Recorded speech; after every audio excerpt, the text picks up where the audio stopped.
दशकं 30 वामन अवतारः। शक्रेण संयति हतोऽपि बलिर्महात्मा शुक्रेण जीविततनुक्रतुवर्धितोष्मा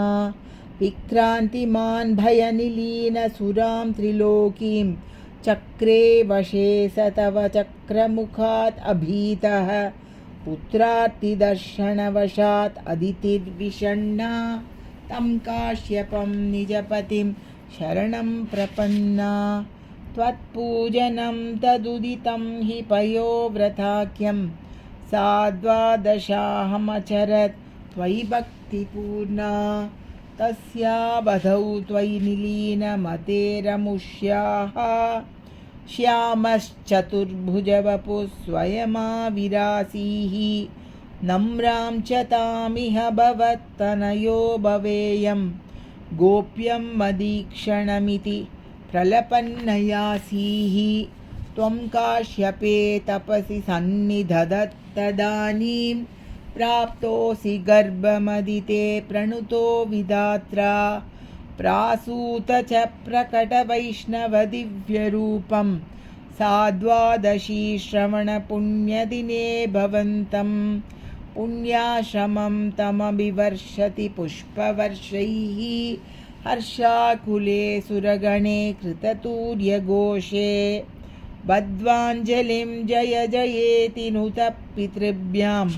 त्वं तत्क्षणे पटुतमं वटुरूपमादाः तावत् प्रजापतिमुखैरुपनीयमौञ्जी दण्डाजिनाक्ष वलयादिभिरर्च्यमानः देदीप्यमानवपुरीशकृताग्निकार्यः त्वं प्रास्थिता बलिगृहं प्रकृत्राश्वमेध्वं गात्रेण भाविमहिमोचितगौरवं प्राक् व्यावृण्वतेव धरणीं चलयन्नयासीः छत्रं परोष्मति प्रणार्तम् इवादधानः दण्डं च दानवजनेष्विव सन्निधातुं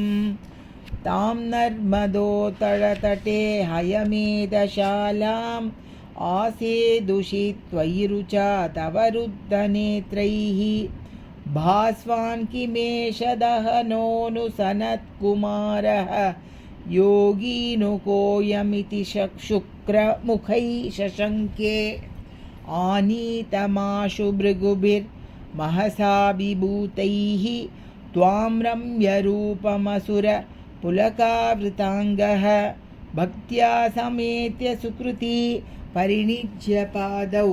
तत्तोऽयम् अन्वधृतमूर्धनितीर्थतीर्थं